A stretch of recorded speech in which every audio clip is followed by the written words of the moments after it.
Hello guys, कैसे हो आप सभी। उम्मीद करती हूँ कि आप सभी बढ़िया होंगे। तो आज हम सुनेंगे हवेली का भूत कहानी। तो स्वागत है आपके गोस्टली टॉक्स चैनल में। रूहानी ताकतें हमारे आसपास हमेशा मंडराती रहती है। उनकी एक अलग ही दुनिया होती है जो वास्तविकता में तो दिखाई नहीं देती, लेकिन कुछ घटनाओं से महसूस जरूर होने लगती है। ऐसी ही एक हवेली के भूत की है। दरअसल एक पुरानी हवेली है जिसमें कई साल पहले राजा महाराजा रहा करते थे, लेकिन अब वह वीरान पड़ी है क्योंकि उन राजाओं के वारिस देश से बाहर जा चुके हैं। हवेली की हालत जर्जर हो चुकी है, अब उसे मरम्मत की जरूरत है। इसके लिए शासन के नोटिस के अनुसार संपत्ति के मालिक को सूचित किया जाता है।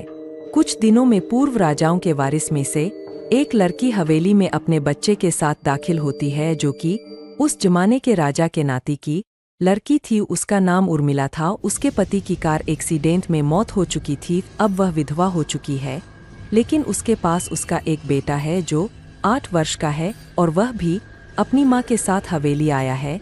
हवेली बहुत विशाल थी, इसलिए उसकी साफ सफाई के लिए कई मजदूर बुलाया गया, जिन्हें चप्पे चप्पे की सफाई करने का ठेका दिया गया। किसी को नहीं पता कि हवेली के कोने कोने में कितने ऊनी रहस्य छुपे हुए हैं। उर्मिला के आने के बाद हवेली की हवा रूहानी होने लगती है। ऐसा लग रहा था मानो कोई वर्षों से इंतजार कर रहा था इस हवेली के वारिस का। एक रात उर्मिला अपने कमरे में अपने बच्चे के साथ सो रही होती है। अचानक उसके खिड़की से एक पक्षी टकरा कर मर जाता है। यह घटना अपने आप में असामान्य थी। पक्षी टकराते ही उर्मिला की नींद खुल जाती है और जब वह लाइट जलाकर देखती है तो डर से चीखने लगती है, क्योंकि उस कमरे की खिड़की से एक पक्षी फंसा हुआ था और उसके शरीर से खून की बूंदें फर्श पर गिर रही थी। नज़ारा इतना भयावह था कि वह अपने बच्चे को उठाना नहीं चाहती थी, लेकिन उर्मिला हिम्मत करके उस पक्षी को खिड़की से बाहर फेंक देती है। लेकिन इसके बाद उसे रात भर नींद नहीं आती और वह सुबह तक जागती रहती है। दरअसल वह जानना चाहती है कि यह किसी की शरारत तो नहीं। सुबह होते ही वह अपने यहाँ काम कर रहे मजदूरों से जाकर कहती है कि रात को मेरे कमरे की खिड़की पर कोई पक्षी आकर टकराया था और तुरंत मर गया। क्या तुम लोगों में से किसी ने यह हरकत की है? क्योंकि पक्षी खुद ब खुद तो खिड़की से नहीं टकरा सकता। मजदूर कहते हैं, नहीं, हमने तो खिड़की से नीचे किसी पक्षी को मरा हुआ नहीं देखा। हम तो अभी वहां से चले आ रहे हैं। और जब सभी जाकर देखते हैं तो वह पक्षी नहीं होता। उर्मिला घबराने लगती है कि यह क्या, यहाँ तो पक्षी होना चाहिए या कम से कम खून की कुछ बूंदें दिखनी चाहिए, लेकिन यहाँ पर पक्षी का एक पंख तक नहीं पड़ा हुआ। उर्मिला सभी मजदूरों को कहती है कि हवेली में बहुत सी कीमती चीजें और मूर्तियां हैं, संभाल के साफ सफाई करना। मजदूर अपने अपने काम में लग जाते हैं।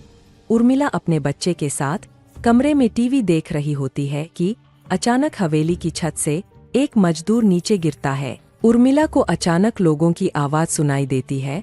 वह भागकर खिड़की से नीचे देखती है तो एक मजदूर की लाश पड़ी होती है। उर्मिला कमरे से नीचे आती है और इसके गिरने का कारण पूछती है। लोगों के जवाब अलग अलग होते हैं। कोई कह रहा होता है कि इसने खुद आत्महत्या की है और कोई कह रहा था कि यह गलती से गिर गया है। सभी के दावे अलग थे, लेकिन उर्मिला को कुछ अनकही बातें सुनाई दे रही थी। उर्मिला के कान में अचानक एक आहट के साथ आवाज आती है, अपने बच्चे को बचा सकती है तो बचा ले। उर्मिला यह वाक्य सुनते ही अपने कमरे की तरफ भागने लगती है, क्योंकि कमरे में उसका बच्चा अकेला टीवी देख रहा होता है। जैसे ही उर्मिला कमरे में पहुंचती है तो उसका बेटा खिड़की से कूदने वाला ही होता है कि उर्मिला उसका पैर पकड़ लेती है और वह खिड़की से लटक जाता है। उर्मिला पूरी ताकत से उसे ऊपर खींचती है, लेकिन बच्चा फिर भी कूदने की जिद कर रहा होता है। उर्मिला किसी कदर अपने बच्चे को काबू में करती है और कमरे के बाहर आ जाती है और वह मजदूरों से पूछती है, बताओ क्या है इस हवेली में, क्योंकि ये बच्चा तो ऐसा नहीं कर सकता और अभी यह सब जो हो रहा है कुछ अलग ही चल रहा है। तभी एक बूढ़ा मजदूर उर्मिला से कहता है, बेटी, ज्यादा जानना हो तो अपने पूर्वजों की कहानी पढ़ो, तभी तुम्हें इस हवेली का इतिहास पता चलेगा।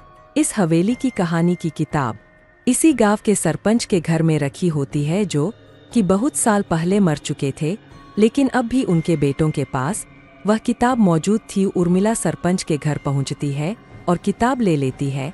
किताब पढ़ते ही उसे पता चलता है कि इस हवेली में एक नौकर नौकरानी भी थे, जिनके बीच में बहुत प्यार था और वह कई सालों से हवेली की सेवा कर रहे थे।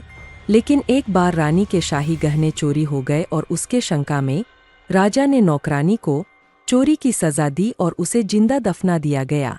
उसके गम में उसके पति ने भी अपनी जान दे दी और उसके 1 महीने बाद ही उस राजा ने अपनी ही तलवार अपने गले में घुसेड़कर आत्महत्या कर ली। उसके बाद छोटे मोटे हादसे हवेली में होने लगे, जिस वजह से यह हवेली हमेशा के लिए बंद कर दी गई। कई सालों के बाद वहाँ कोई आया है, जिससे वहाँ रहने वाली आत्माओं को मौका मिल गया फिर से बदला लेने का। उर्मिला हवेली का रहस्य जानकर यहाँ से जाना चाहती है, क्योंकि उसे अपने बच्चे की चिंता है।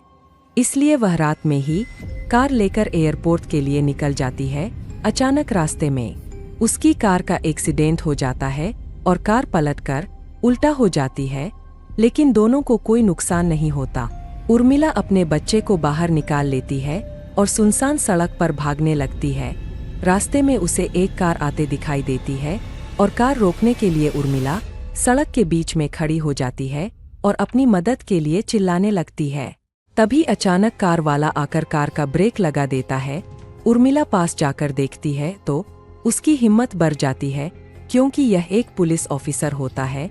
उर्मिला हड़बड़ाहट में उसे अपनी बात कहती है और रोने लगती है। पुलिस ऑफिसर उन्हें अपनी गाड़ी में बैठने को कहते हैं और रोड में जाने लगते हैं। रास्ते में एक बूढ़ा सड़क पर जा रहा होता है और इनकी कार के सामने आते ही रोड पर गिर जाता है।